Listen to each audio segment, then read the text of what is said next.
Welcome back. The Nigerian Stock Exchange will on Thursday hold its 54th annual general meeting of members. Ike Chioke, head AfriInvest, is still here with me on the program to talk a little more about this. Ike, thank you so much for sticking around. Well, we're hoping to connect with Ike. I've been having a conversation actually just before this quick break on the risk at the financial markets that they're thinking, a lot of market watchers are thinking will crystallize. And at this time, he feels that, well, a lot of investors are still sitting on the sideline and just waiting for the new administration to come out with an economic policy, and then we'll begin to see investors take a stance across the markets, not just at the fixed income market, but also at the equities market as well.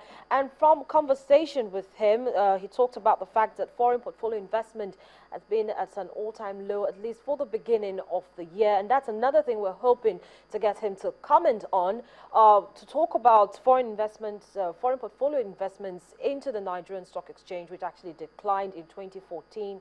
We saw more of retail investors entering the market, and we're going to be asking how much local participation would he be expecting to see. Remember that AfriInvest is one of the most capitalized and active market operators at the Nigerian Stock Exchange. And so as the Nigerian Stock Exchange holds its 54th annual general meeting on Thursday, which is tomorrow, June the 18th, a lot of issues are going to be coming up. We're going to be looking at market developments and the initiatives of the Nigerian Stock Exchange in 2014. Remember also that the exchange got a new president of the Council of the Nigerian Stock Exchange, Mr. Ike Imokode. We'll also be looking at the markets under his leadership.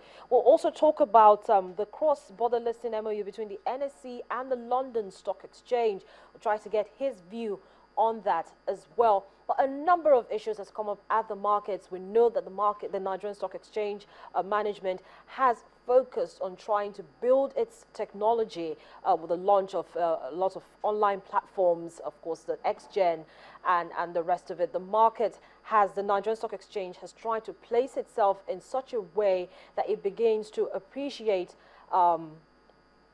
what's going on in the market space. So let's quickly start that conversation with Ike Chioke.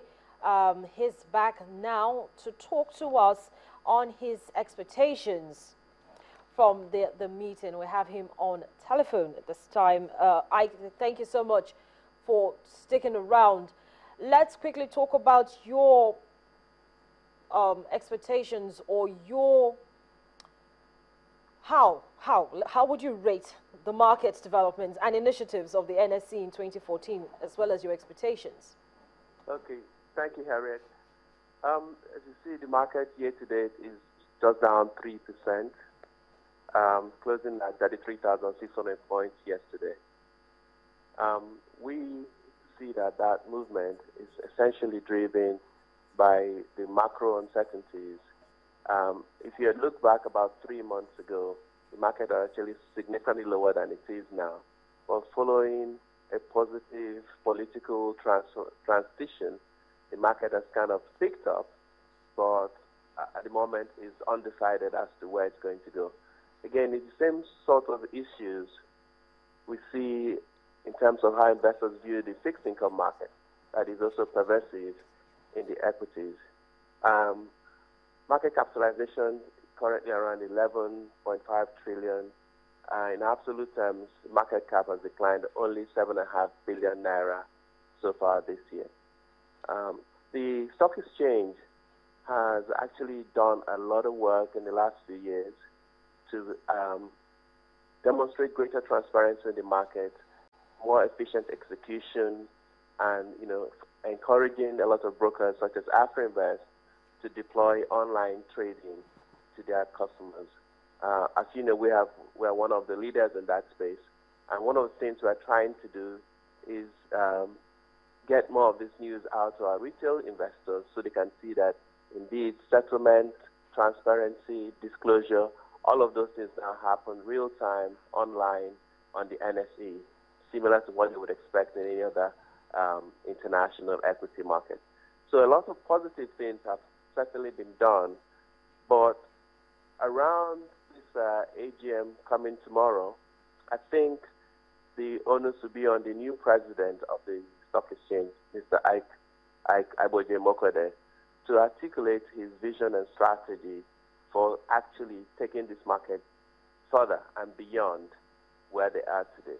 Yeah, so it's an excellent job that's been done so far, but there could be a lot more to do.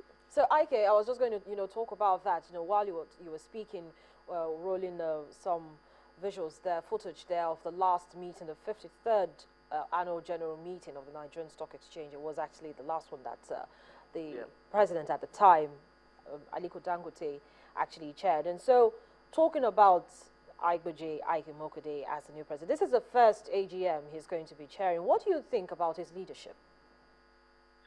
Clearly, you look at someone from the antecedents he's set in the past, and given the leadership he's demonstrated at Access Bank and taking that entity from a very small bank, if you recall, about 10 years ago, to now clearly in the top tier of the Nigerian banking sector.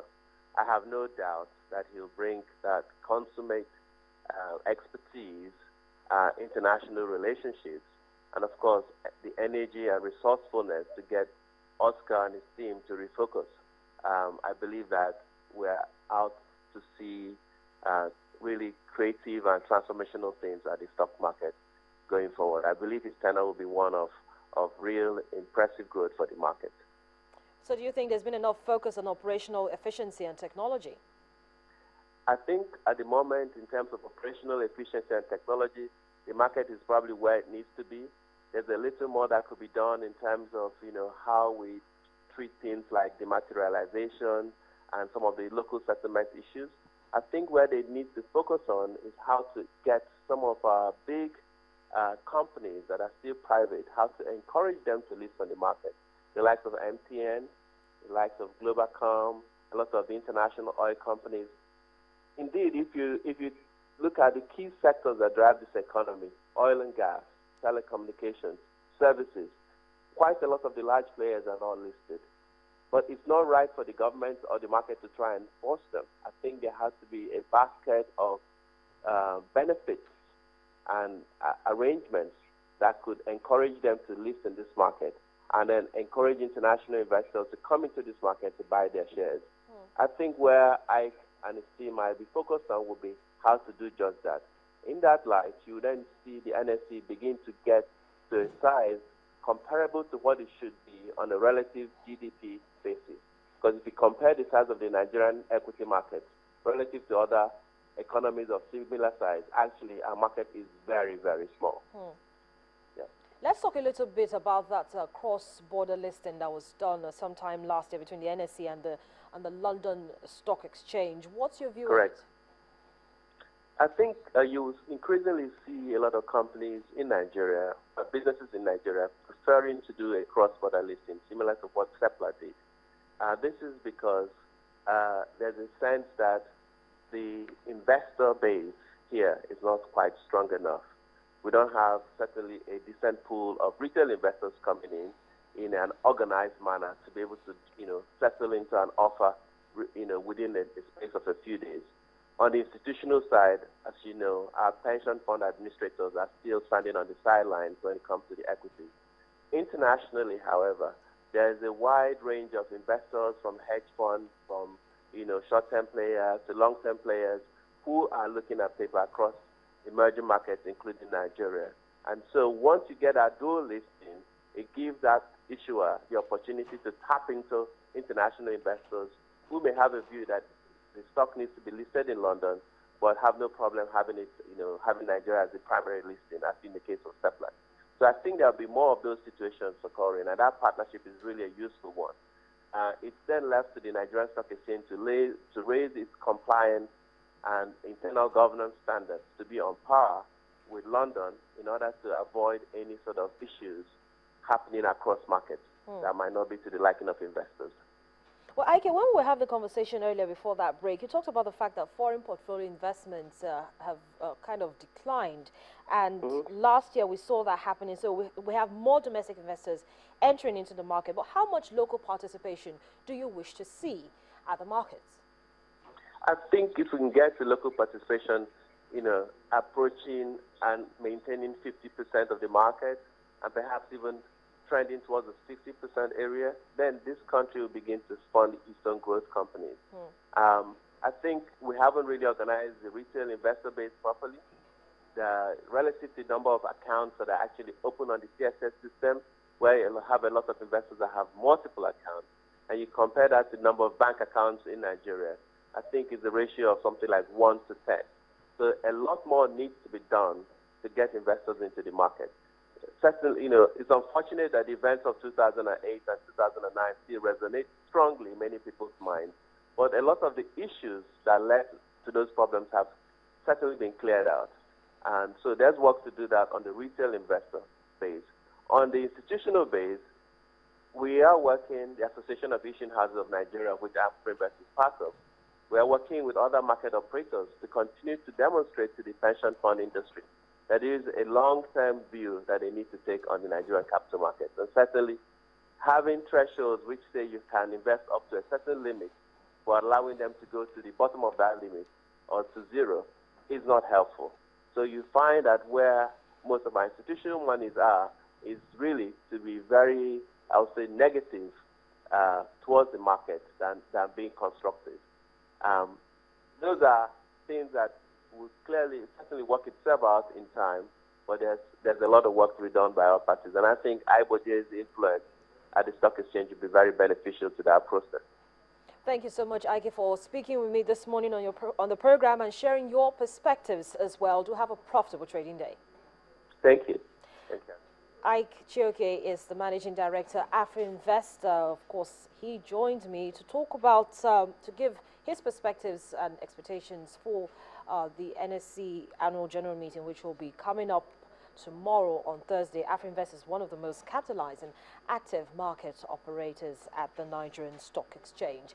But that's it on Business Morning for today. Many thanks for spending time with us. Don't forget you can join our social media community to be part of ongoing conversations. And if you missed out on today's episode of the program, you can watch it on youtube.com/channelsweb/Business Morning. I'm Harriet Agbenyi. Have a profitable day.